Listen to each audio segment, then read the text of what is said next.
प्यारे विद्यार्थियों, एक बार पुनः आपका स्वागत है MS एजुकेट चैनल पर। और आज हम गणित विषय का जो कक्षा 6 और 7 के अंदर दोनों कक्षाओं के अंदर एक टॉपिक है पूर्णांक, उसके अंदर पूर्णांकों के गुण, सहवृत्त गुण, क्रम विनिमेयता और सहचारिता और वितरण गुण, इन गुणों के बारे में अध्ययन करेंगे। तो सबसे पहले हम शुरू करने जा रहे हैं पूर्णांक संख्याओं के गुण नंबर 1, सहवृत्त। तो हमने इससे पहले अपने पूर्व वीडियो में अध्ययन भी कर चुके हैं प्राकृत और पूर्ण संख्याओं के अंदर। तो उसके अंदर हमने सहवृत्त के बारे में पढ़ा था कि जब कोई भी संख्या लें और उनको हल करें,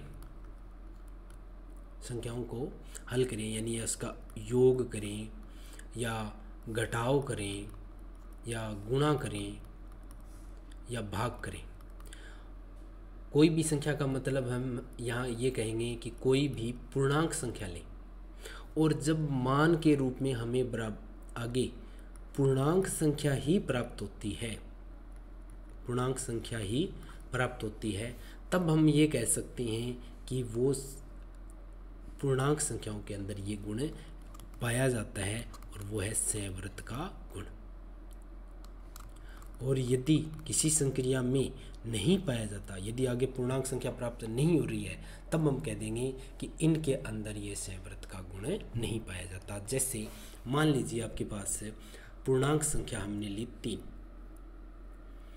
और दूसरी पूर्णांक संख्या ले ली हमने 5। जब हम इन दोनों को ऐड कर रहे हैं, योग कर रहे हैं, तो हमारे पास मान प्राप्त आ रहा है 8। ये भी पूर्णांक है, ये भी पूर्णांक है और 8 भी क्या है, पूर्णांक है। ये तीनों पूर्णांक है। दोनों पूर्णांक संख्या लेने पर योग किया तो पूर्णांक ही प्राप्त हुआ। एक बार एक छोटी संख्या भी लेके देख लेते हैं। 3 + 2 भी किया तो भी हमें क्या प्राप्त हुआ, पूर्णांक। दोनों तरफ पूर्णांक प्राप्त हुए। ऋणात्मक संख्या भी लेके हम देख लेते हैं, +-5। जब हम इसको हल करते हैं तो इसका मान आता है -2। तो ये भी क्या है, पूर्णांक है, ये भी क्या है, पूर्णांक है और ये भी क्या है, पूर्णांक है। हमने संक्रिया कौन सी की है, तीनों के अंदर हमने योग किया है और जो मान हमें प्राप्त हो रहा है वो भी क्या प्राप्त हो रहा है, पूर्णांक प्राप्त हो रहा है। इसलिए हम ये कह सकते हैं कि पूर्णांक संख्याएं हैं वो सहवृत्त होती है। किसके अंतर्गत, हमने यहाँ क्या किया है, योग। तो योग के अंतर्गत ये सहवृत्त होती है। दूसरा हम यहाँ पे व्यकलन करके देखें तो -5 आप देख रहे हो, -2 उत्तर आ रहा है। 3 - 2 करें तो 1 उत्तर आ रहा है। 3 में एक ऋणात्मक संख्या यदि माइनस करें तो यहाँ ये क्या हो जाएगा, दोनों ऋणात्मक संख्या है वो प्लस हो जाएगी और 5 और 3 क्या हो जाएगा, 8 हो जाएगा।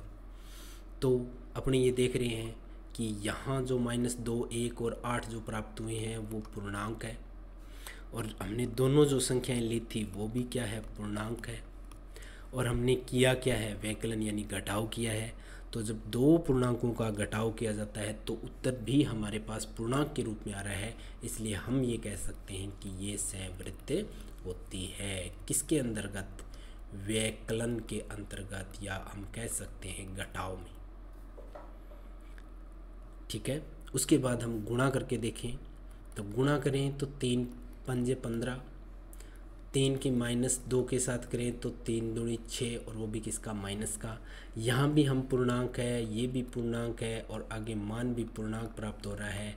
अर्थात यहाँ भी हम ये कह सकते हैं कि इनके अंतर्गत सहवृत्त का गुण है, सहवृत्त है। और किसके अंतर्गत, गुणन के अंतर्गत। अब यदि भाग करें हम भाग की तो 3/5 का मतलब हो गया 3/5। यहाँ हमें बटे की संख्या प्राप्त हुई है, बटे वाली यानी भिन्न के रूप में संख्या प्राप्त हुई है। तो भिन्न के रूप में जो संख्या प्राप्त हुई है ये पूर्णांक नहीं है, ये प्रिमेय संख्या है, ये पूर्णांक संख्या नहीं प्राप्त हुई। इसलिए ये हम कह सकते हैं कि ये सहवृत्त नहीं है। किसके अंतर्गत, भाग के अंतर्गत। तो ये अपना गुण है पहला, सहवृत्त। यदि हम पूर्णांक संख्या लें, उनका योग करें, व्यकलन करें, गुणन करें या भाग करें अगर हमें पूर्णांक संख्याएं लेने के बाद भी उत्तर पूर्णांक में प्राप्त हो रहा है तो हम कहेंगे संवृत्त है, और यदि पूर्णांक नहीं प्राप्त हो रहा तो हम ये कहेंगे नहीं है। जैसे भाग के अंतर्गत ये संवृत्त नहीं है, बाकी तीनों के अंतर्गत संवृत्त है। नेक्स्ट दूसरा गुण हम देखते हैं क्रम विनिमयता। क्रम विनिमयता का मतलब होता है क्रम को बदलना। जैसे मान लो a प्लस बी कर दें, या हम कह दें b प्लस ए कर दें, ये तो हमने जोड़ में किया। ऐसे ही मान लो a माइनस बी कर दें और b माइनस ए कर दें, तो यदि मान दोनों तरफ हल करने पर एक ही मान प्राप्त हो, यानी दोनों मान बराबर प्राप्त हो क्रम बदलने पर, तब हम ये कह सकते हैं कि पूर्णांक संख्याओं के अंदर क्रम विनिमयता का गुण पाया जाता है। ऐसे ही हम गुणा के अंदर भी कर सकते हैं, a गुणा b और b गुणा a, यदि दोनों का मान एक। तो अब हम एक एक एग्जाम्पल देख लेते हैं। जैसे 3 प्लस 2 किया और 2 प्लस 3 किया, दोनों का मान क्या रहा है 5, इधर भी क्या रहा है 5 आ रहा है। तो क्रम विनिमय का नियम का पालन हुआ, दोनों तरफ मान सेम आ रहा है। ऋणात्मक करने पर हम क्या देखते हैं कि एक ऋणात्मक संख्या ले लेते हैं अपने, जैसे यहाँ 3 प्लस माइनस 2 कर लें, यहाँ माइनस 2 प्लस 3 कर लें। यहाँ हम देखेंगे तो इसका मान क्या रहा है 3 में 2 गए 1, और यहाँ भी मान क्या रहा है 1, तो दोनों मान बराबर आ रहे हैं, इसलिए ये इसमें क्रम विनिमयता का गुण पाया जाता है। और किसके अंतर्गत, योग के अंतर्गत। योग हमने किया और इसके अंदर क्रम विनिमयता का गुण पाया गया। ऐसे हम व्यंकलन करें तो 3 माइनस 2, ऐसे ही हम इसको लिख लें -2 -3, यानी संख्या बदल दी। ये माइनस एक पूर्णांक था -2, दूसरा पूर्णांक था 3, तो ये हमारे पास 3 और -2, बीच में तो माइनस ही रखना है। अब इसका आंसर करके देखें तो 3 और ये आ गया +2 और ये हो गया, इसका मान आ गया 5, और इधर मान प्राप्त हुआ -5। क्या ये दोनों मान बराबर है? तो आप देखोगे कि ये +5 है, ये -5 है, तो बराबर नहीं है, इसलिए इसमें क्रम विनिमयता का गुण नहीं होता। किसके अंतर्गत, घटाव के अंतर्गत या व्यवकलन के अंतर्गत। तो आप देखोगे व्यवकलन के अंतर्गत क्रम विनिमयता का गुण ये नहीं दर्शाते हैं। इसी तरह गुणा के अंदर देखें तो 3 गुणा -2 या -2 गुणा 3, क्रम बदल के देख लिया। यहाँ क्या हुआ 3 दूनी 6, वो भी माइनस का, और इधर भी माइनस का 6, और आप देख रहे हो दोनों तरफ मान बराबर आ रहे हैं। इस तरह आप कोई भी संख्या आप लेके देखोगे तो मान बराबर ही आएगा, इसलिए हम कह सकते हैं गुणा के अंतर्गत क्रम विनिमयता का गुण पाया जाता है। किसमें, पूर्णांक संख्याओं में क्रम विनिमयता का गुण पाया जाता है। और भाग के अंतर यदि आप हल करके देखोगे तो भाग के अंतर्गत क्रम विनिमयता का गुण है वो नहीं पाया जाता। भाग के अंतर्गत क्रम विनिमयता का गुण नहीं पाया जाता है। तो ये है दूसरा गुण क्रम विनिमयता। तीसरा है सहचारिता। सहचारिता का मतलब है अपने पास 3 संख्या हो ए, बी और सी, इनके आपस में कोई संक्रिया करवा दे। पहले हमने ग्रुप बनाया ए और बी का, और दूसरी तरफ हमने ग्रुप बना दिया बी और सी का। और जब हम इनको हल करें, क्योंकि पहले ब्रैकेट हल करना होता है, ब्रैकेट हल करके तीसरी संख्या को जोड़ दें, इसमें दूसरी और तीसरी संख्या को जोड़कर उसमें पहली संख्या जोड़ दें, तो जो मान प्राप्त हो दोनों तरफ यदि बराबर हो तो हम कह सकते हैं कि उनमें सहचारिता गुण पाया जाता है। संक्रिया कोई सी भी हो सकती है, गुणा भाग भी हो सकता है, प्लस माइनस गुणा भाग कोई सी, लेकिन दोनों तरफ होगी क्या, सेम। ये नहीं कि यहाँ प्लस है और यहाँ माइनस है, ए और बी के बीच में प्लस में और बी और सी के बीच माइनस नहीं, ए और बी के मध्य भी प्लस और बी और सी के मध्य भी प्लस हो, तब हम इस गुण को अध्ययन करेंगे। तो देखेंगे कि अपने पास कोई संख्या ले लेते हैं 3 + 2 प्लस -5, ये मैंने ऋणात्मक पूर्णांक ले लिया है, तो पूर्ण संख्या ही, लेकिन हमने कौन सा ले लिया, ऋणात्मक पूर्णांक। अब इसको हल करते हैं तो क्या मान प्राप्त होता है, 3 और 2 5, इधर ये हुआ -5 और 5 में से 5 गई 0। अब हमने इसको क्या किया है, ये जो ब्रैकेट मैंने लगाया है ये ऋणात्मक संख्या के लिए यहाँ दर्शाना होता है। जब भी कोई ऋणात्मक संख्या लिखो तो उसके बाहर ब्रैकेट लगा दिया जाए ताकि ये पता चल जाए कि ये संख्या ऋणात्मक है, यानी ये ऋणात्मक पूर्णांक है। अब दूसरी तरफ हम इसको देखें, 3 + 2 + -5, ये ऋणात्मक पूर्णांक के लिए लिया, जबकि हमें योग ही करना है। तो जब इन दोनों को हल करेंगे तो यहाँ मान क्या आएगा, -3, 3 + -3, और जब इसको हल करेंगे तो 3 - 3, और 3 - 3 का मतलब क्या हुआ, 0। तो अब हम देखते हैं कि दोनों तरफ क्या आ रहा है, 0 आ रहा है, इसलिए ये योग के अंतर्गत सहचारिता का पालन करते हैं, सहचारिता का गुण दर्शाते हैं। इसी तरह हम एक गुणा के अंतर्गत भी ये सहचारिता का गुण दर्शाते हैं। इसी तरह आपने कोई भी संख्या लेकर हम हल कर सकते हैं। व्यवकलन और भाग के अंतर्गत ये व्यवकलन और भाग में सहचारिता का गुण नहीं दर्शाते, यानी दोनों तरफ मान सेम में नहीं आता। अब हम एक बार गुणा का आता है, इसलिए गुणा का एक एग्जांपल लेके देखते हैं। 3 × -2, ये मैंने ब्रैकेट लगा लिया, ये माइनस के लिए ब्रैकेट लगाया था इसके बाहर, और गुणा में -5, यहाँ 2 संख्या ले लेते हैं माइनस की ऋणात्मक पूर्णांक के रूप में। तो इसका मान आया -6 × -5, ये हो गया माइनस प्लस और 30। दूसरी तरफ हम देखें, 3 × -2 × -5, इन दोनों का हल किया तो +5 दूनी 10, 3 × +10, और इन दोनों का देखें तो +30। तो दोनों तरफ हम देख रहे हैं कि +30 प्राप्त हो रहा है, दोनों तरफ बराबर हो रहा है, इसलिए इसमें सहचारिता का गुण पाया जाता है। किसके अंतर्गत, गुणा के अंतर्गत। तो ये था तीसरा गुण। अब नेक्स्ट अपने 4 नंबर पर चलते हैं, वितरण गुण। वितरण गुण, तो योग और गुणा, ये मैंने पहले ही लिख दिया है कि योग और गुणन के अंतर्गत पूर्णांक एक गुण को दर्शाते हैं जिसे वितरण गुण कहते हैं, जिसकी हमने समीकरण लिखी है। मैंने अभी जो एग्जाम्पल बताया था उसमें कहा था कि दोनों तरफ निशान सेम होने चाहिए, यदि प्लस हो तो प्लस, माइनस हो तो माइनस। देखो ABC 3 संख्याएं उसमें थी और इसमें भी क्या है, ABC।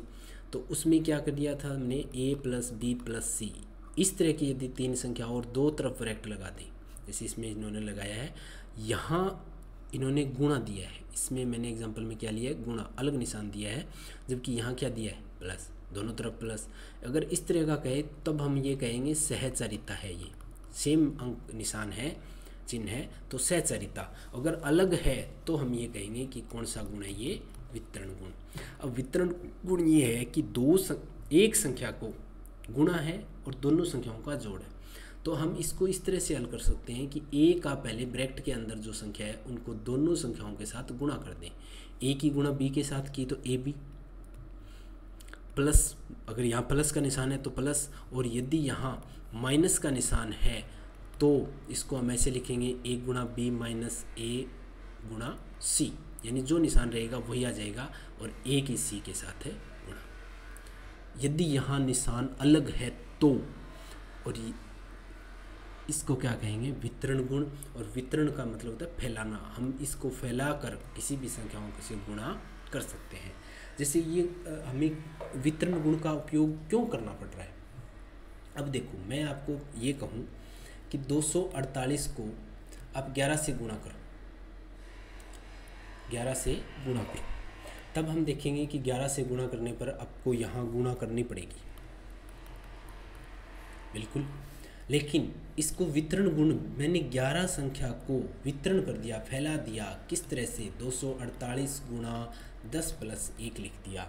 और अब इस वितरण गुण से मैं क्या करूँगा, 248 की 10 के साथ गुणा करेंगे तो आपको पता ही है 2480 होता है, क्योंकि एक अंक है और 10 है तो सीधी जितने जीरो है उतने आगे जीरो लगा देंगे। 100 है तो 100, 2 जीरो लगा देंगे। और प्लस में 248 की 1 के साथ गुणा करेंगे तो 248, यानी a गुणा b, a ये हो गया, 248 तो a हो गया, और b और c क्या हो गया, 10 + 1, 10 b हो गया और c 1 हो गया। अब आपको 2480 में 248 आप यहाँ सीधे जोड़ सकते हो, 8, 8 4 12, 2 4 2 6 और 1 7 और 2, तो इसका आंसर कितना आया, 2728 आप सीधे गुणा कर सकते हो। तो आसान तरीके से गुणन करने के लिए हम वितरण गुण का पालन करते हैं। इसी से अगर आपको 248 गुना 110 दे दे, 101 दे दे, तब हम क्या करेंगे, 101 को 100 + 1 लिख दिया, 248 की गुना करेंगे तो ये 248 आगे जितनी जीरो है उतनी जीरो आ जाएगी, प्लस में 248 से कम 248। अब आपको पता है 4 और 8 0 0 के नीचे जाएगा तो ये 48 का 48 रह गया, 8 के नीचे 2 आएगा तो 10, एक हंसल जो लगी थी वो। अब हमने डायरेक्ट क्या हमें 248 को 101 के साथ गुणा करने का जरूरत ही नहीं पड़ी, इसलिए हम वितरण नियम का पालन करते हैं, वितरण गुण का पालन करते हैं। अब इन गुणों को हम एक सारणी के रूप में देखें। भी पूर्णांक संख्या है वो किस किस के अंतर्गत संवृत है, किन संक्रियाओं के अंतर्गत, योग, व्यकलन, गुणन या भाग, किस में क्रम विनिमयता का नियम का पालन होती है, किस में सहचारिता का। तो पूर्णांक संख्याएं योग के अंतर्गत संवृत होती है, क्रम विनिमय होती है और सहचारिता होती है। दूसरा गुणन के अंतर्गत भी इसमें हाँ है, जबकि व्यवकलन के अंदर संवृत के अंदर हाँ है, जबकि क्रम विनिमयता और सहचर्या के अंदर ये नहीं पालन करती। भाग के अंतर्गत क्या था, तीनों ही ना है, मीन्स पूर्णांक संख्या न तो संवृत है, न क्रम विनिमय है, न सहचर्य है। आपने पहले प्राकृत व पूर्ण में भी पढ़ा था। प्राकृत और पूर्ण में योग के अंतर्गत तीनों गुण हाँ थे और गुणन के अंतर्गत हाँ थे। इसमें भी योग के अंतर्गत तीनों हाँ है और गुणन के अंतर्गत भी हाँ है। उसमें व्यवकलन और भाग इन दोनों के अंतर्गत क्या थे, नहीं थे, ये संवृत या क्रम विनिमय या सहचर्यता नहीं थे। जबकि यहाँ एक थोड़ा सा अंतर आया है, संवृत के अंदर इसमें क्या होता है, हाँ होता है। क्यों, उसका कारण भी यही था कि जब हम कोई बड़ी संख्या अगर ले लें, जैसे 3 - 7 करें, पूर्ण संख्या थी तो उत्तर हमारे पास माइनस में आ रहा था, और माइनस है वो न तो प्राकृत होती न पूर्ण होती, लेकिन पूर्णांक होती है। तो यहाँ हमारे पास पूर्णांक होती है, तो ये पूर्णांक का हम अध्ययन करेंगे तो इसमें व्यवकलन का क्या आएगा, हाँ आएगा। तो ये आपको ध्यान रखना है। तो ये आज हमने किए पूर्णांक संख्याओं के अंदर इनके गुणों के बारे में, संवृत, क्रम विनिमयता एवं सहचारिता एवं वितरण गुण के बारे में पढ़ा। अगले वीडियो में हम एक नए टॉपिक के साथ हाजिर होंगे। तब तक के लिए धन्यवाद।